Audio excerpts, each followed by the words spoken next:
আৰু অসমৰ সকলো ৰাইজ জানে প্ৰমোদ বড়ো ডাঙৰীয়াই এনেকুৱা ঘৃণনীয় ৰাজনীতি তেওঁ আৰম্ভ কৰিছে। মই আকৌ কম যে প্ৰমোদ বড়ো ডাঙৰীয়া ডাইৰেক্টলি কৈছে যে অসমত যিমান মাইনৰিটি সমষ্টি আছে গোটাই সমষ্টিবিলাক ST কৰি দিব লাগে, তেতিয়া মুছলমানে গাহৰি খাব পাৰিব, তেতিয়া মানে মুছলমানে গাহৰি খাব লাগিব, কেকেৰা খাব লাগিব, শামুক খাব লাগিব। এইটো অপেন বক্তব্য কৰিছে।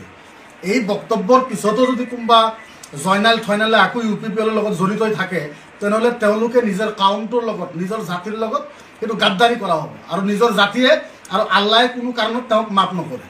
সেইটো মোৰ স্পষ্ট কথা। কাৰণ প্ৰমোদ বড়ো ডাঙৰীয়া আৰু এটা ভাষণত তেওঁ স্পষ্ট ভাষাৰে কৈছে যে BTCত থকা মুছলমান আৰু অবড়ো তোমালোকে ৰেডি হোৱা, আমি এপছো ৰেডি হৈছোঁ, আপোনালোকৰ কিমান শৰীৰৰ তেজ আছে, যিমান গৰম হৈছে তাতকৈ আমি আপচুৰ মানে শৰীৰৰ তেজ তাতকৈ বেছি গৰম হৈছে। এইবিলাক বক্তব্য তেওঁলোকৰ আছে।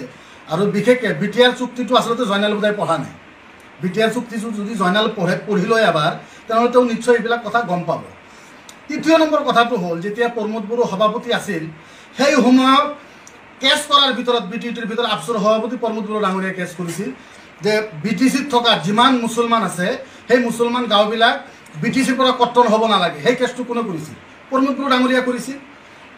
কেছটো প্ৰমোদ বড়ো ডাঙৰীয়া কৰিছিল। আজি প্ৰমোদ বড়োৰ ইমান মুছলমানৰ প্ৰতি যিটো মৰম হ'ল আৰু এই দুই এজন আমাৰ ভাইবিলাক তেওঁলোকে আচলতে বুজি পোৱা নাই। তেওঁলোকক মই বেলেগ ধৰণে ক'ব নিবিচাৰোঁ, তেওঁলোকে আচলতে বুজিব পৰা নাই।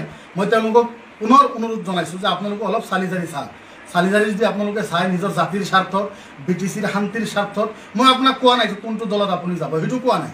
কিন্তু এটা কথা মই পুনৰবাৰ কৈছোঁ যে UPPLক ভোট দিলে BJPক ভোট দিয়া হ'ব, এইটো 100% সঁচা কথা। আৰু BTCৰ মুছলমানৰ কাৰণে তেওঁলোকে মাত মাতা নাই নহয়। BTCৰ মুছলমান কাৰণে BTCৰ অবড়োৰ কাৰণে প্ৰমোদ বড়ো আজিৰ তাৰিখ পৰ্যন্ত মাত মাতা নাই। গতিকে তেওঁক আমি ইমান সোনকালে কেনেকৈ বিশ্বাস কৰি ল'ব পাৰোঁ? এইটো সম্ভৱৰ কথা নহয়। আৰু কোনোবা জইন কৰিছে কিবা কৰিছে সেইটো তেওঁলোকৰ ব্যক্তিগত কথা হ'ব পাৰে। ইয়াত